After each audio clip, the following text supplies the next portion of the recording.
नमस्कार, सत्य यात्रा न्यूज में आप सभी का स्वागत है। भदोही के प्रत्याशियों के भाग्य ईवीएम में कैद, जाने मतदाताओं की राय। उत्तर प्रदेश के भदोही जनपद के लोकसभा चुनाव मैदान में उतरे सभी प्रत्याशियों के भाग्य ईवीएम में कैद कर लिया गया है।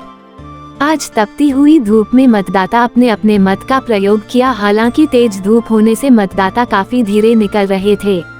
आपको बता दें, बीजेपी से विनोद कुमार बिंद और इंडिया गठबंधन से ललितेश त्रिपाठी और बीएसपी से चौहान जी की शान दांव पर लग गई है। भले ही मतदाता अपनी राय बता रहे हो, लेकिन सच्चाई तो 4 जून को ही आएगा। कुल मिलाकर चुनाव बड़ा ही दिलचस्प माना जा रहा है। कई मतदाता राष्ट्रहित की बात तो कई लोग बदलाव की बात कर रहे थे। आप खुद ही सुन लीजिए कि मतदाता क्या कह रहे हैं। भदोही के कोयरोना बाजार के एक बूथ पर दिव्यांग ने अपने मत का प्रयोग किया और बताया कि पहली बार मतदान कर रहा हूं, बहुत ही खुशी हो रही है। सत्य यात्रा न्यूज से आशुतोष शर्मा।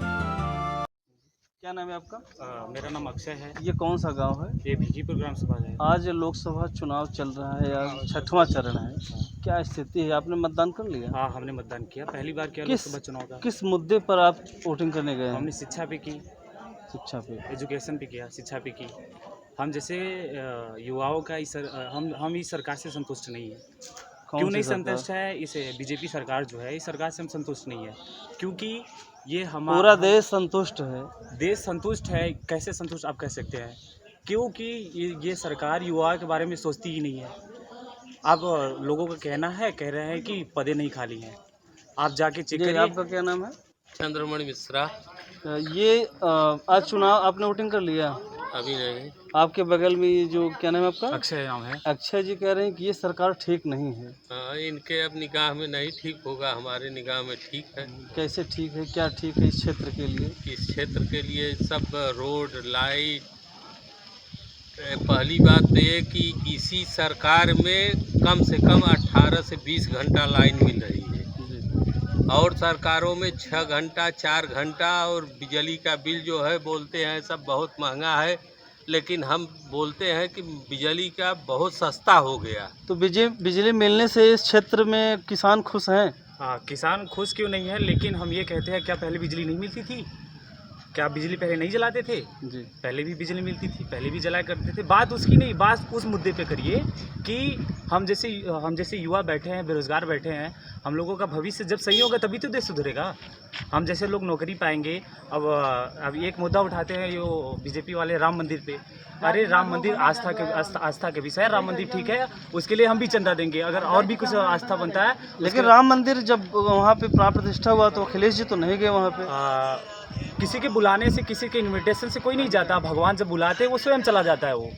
और जाने के लिए जैसे हम बेरोजगार मंदिर तो जाएंगे, मंदिर पे कोई वो नहीं, वो तो आस्था के विषय। लेकिन मंदिर के आड़ में जो राजनीति करते हैं वो गलत है।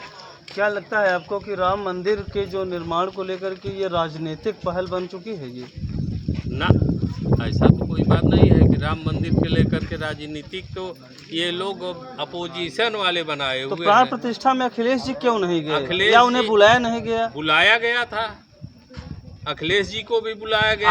आप हमें बताइए। तो राष्ट्रपति महोदय भी नहीं गई थी वहाँ पे? राष्ट्रपति महोदय नहीं गई थी, वो उनका ऐसा कोई वो नहीं था वहाँ। तो मोदी जी का वो था। दलित महिला को नहीं बुलाया गया जी, जो दलित महिला थी उसको दलित बनाकर राष्ट्रपति बना दिया गया। उसको नहीं बुला दिया गया, इसलिए वो दलित जाति नहीं, दलित से तो कोई मतलब नहीं, देश के राष्ट्रपति। अरे भाई क्यों नहीं, अखिलेश जी मुख्यमंत्री कुर्सी धोई गए, ये शूद्र जाति के हैं। तो जातिवाद तो मोदी ने इतना बड़ा फैला दिया पूरे विश्व में जो है, और हाथ पकड़ के भगवान बुला। इस बार का चुनाव जातिवाद से चल रहा है कि विकासवाद से? न तो विकास इस सरकार के पास है, केवल जाति हिंदू मुस्लिम दंगा कराती है ये सरकार, और मंदिर बनवा करके पुजारी बन के मलाई काटना चाहती है। मंदिर बन गया तो अच्छी बात है। मंदिर बन गया, हम पुजारी तो यही रहेंगे, पूरे विश्व के पुजारी यही रहेंगे। चढ़ुआ मिलेगा, खाएंगे मस्ती से, रोजगार से क्या मतलब है? न तो रोजगार देंगे और न तो जो है विकास के मुद्दे बात करेंगे, न तो जाति गणना कराएंगे। अरे भाई, हमारी हकदारी 90% बनती है, तो मुझे 90% हिस्सेदारी मिलना चाहिए ना। और पैसे का पता लगाते हैं मोदी जी कि किसके खाते में कितना आधार कार्ड से, जाति का पता नहीं लगाते हैं किसकी कितनी हिस्सेदारी है। और खेत कियारी जिसके पास 50 बीघा है वो भी 5 किलो राशन ले, जिसके पास एक धूर नहीं है वो भी गरीब 5 किलो राशन ले। तो राशन तो पूरे भारत में मिल रहा है, फ्री का राशन मिल रहा फ्री है। का जब सबको कहते हैं हम एक सामान देखते हैं ना, तो हर चीज में एक तो एक सामान तो मिल रहा है 5 किलो ना, सब 5 किलो से काम चलेगा। नौकरी रोजगार जगह जमीन में सब में दीजिए ना, घर द्वार गाड़ी घोड़ा सब में बराबरी कीजिए ना। शिक्षा को लेकर के क्या कहना चाहेंगे? शिक्षा में 18% GST कर दिए, हीरा को कारोबारी को 4% जो है GST लगाए हैं।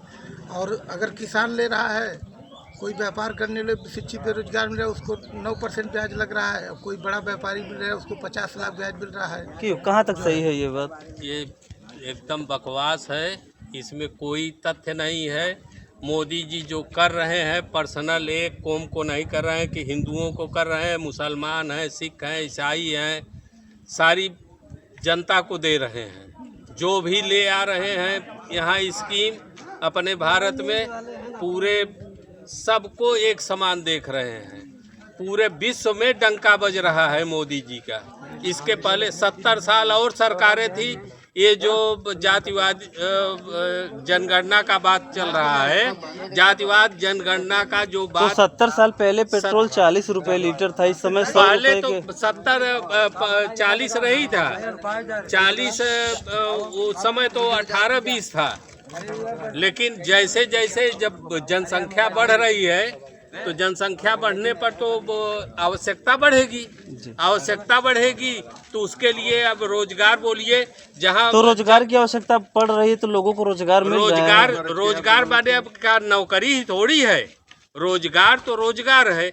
उसमें जो है अगर दे रहा है सरकार दे रहा है तो बोल रहा है कि ठीक है लीजिए, लोन लीजिए, अपना बिजनेस करिए। क्या आपको लगता है कि रोजगार मिल रहा है? रोजगार भैया 1% नहीं मिल रहा है। इस सरकार से हम एकदम नहीं संतुष्ट है। आप बताइए हम जैसे युवाओं को रोजगार कहाँ मिल रहा है, हमको बताइए। नहीं, अगर आप पढ़ेंगे लिखेंगे क्वालिफाई हमारी योग्यता परीक्षा देंगे पास होंगे तो क्यों रोजगार नहीं मिलेगा? मैंने ग्रेजुएशन किया है KNPG कॉलेज, बेस्ट कॉलेज से किया है। मेरा योग्यता जानना चाहते हैं आप, योग्यता जान सकते हैं। मैं हर योग्य के लायक पढ़ा हूँ लिखा हूँ, हाँ, लेकिन बेरोजगार बैठा हूँ। सरकार मुझे नौकरी नहीं दे रही है। क्यों नहीं मिल रहा है आपको? नहीं, जब पेपर लीक कर जा रही है, जितनी पेपर हो रही है सब लीक हो जा रही है। बस मुझे पिछली सरकार में पेपर लीक नहीं होता? नहीं, ऐसा कभी नहीं हुआ, सुनने में कभी आया ही नहीं होगा। पेपर लीक नहीं होता था। बस ये सरकार को भ्रष्टाचार की सरकार है। जी जी चाचा जी, आपने वोटिंग कर लिया है? हाँ, वोटिंग कर लिया। किस मुद्दे पर आपने वोटिंग किया है, क्या आप सोच कर आए हैं? सरकार बदलनी है। क्यों? पूरा विश्व इस समय मोदी मोदी कह रहा है, फिर आप क्यों बदलना चाहेंगे? सरकार बदलनी है, हमारा अपना मत है, हमारे अपना विचार है कि हमें सरकार बदलनी तो चाहिए। क्या इस क्षेत्र में, उस क्षेत्र में जो है विकास नहीं हुआ है? विकास कुछ नहीं हुआ। योगी जी आए थे, कहे चीनी मिल चालू करा दूंगा, आज तक नहीं चालू हुआ। डेंगू पुल बनवाने के लिए कह के गए थे, नहीं क्या कर पाए। तो फिर की, जब तुम्हारी बात का भरोसा नहीं, तुम्हें वोट क्यों दे? क्या लगता है कि एक तरफ बीजेपी जहां 400 पार का नारा लगाती है, वहीं दूसरी तरफ इंडिया गठबंधन कह रही है कि इनका 120-200 तक सीमित हो जाएंगे। क्या लगता है आपको कि ये कर पाएंगे? सरकार तो किसी की नहीं बन पाएगी, जहाँ तक मेरा आंकड़ा है। किसी न किसी की बनेगी। सरकार तो बननी है, बनेगी तो गठबंधन की बनेगी। कि किस मुद्दे पे आप कह रहे हैं कि गठबंधन की सरकार बनने वाली ये है? कि बीजेपी की एंटी इनकम्बेंसी बहुत है पूरे भारत में। क्या लगता है कि बीजेपी जो है ये एनडीए सरकार 400 पार कर पाएगी? पूर्ण बहुमत से सरकार बनेगी। 400 पार नारा जो लगा हुआ है वो नारा लगा है, भारतीय जनता पार्टी जिंदाबाद। जी हाँ जी, मोदी के। आप क्या नाम है आपका? चंद्रशेखर शुक्ला। चंद्रशेखर जी, इस क्षेत्र के लिए यहाँ के सांसद रमेश बिंद थे, हाँ, उनको टिकट क्यों नहीं मिला फिर से? यहाँ रमेश बिंद आए नहीं जी, काम नहीं कभी किया, आए ही नहीं। विकास नहीं हुआ।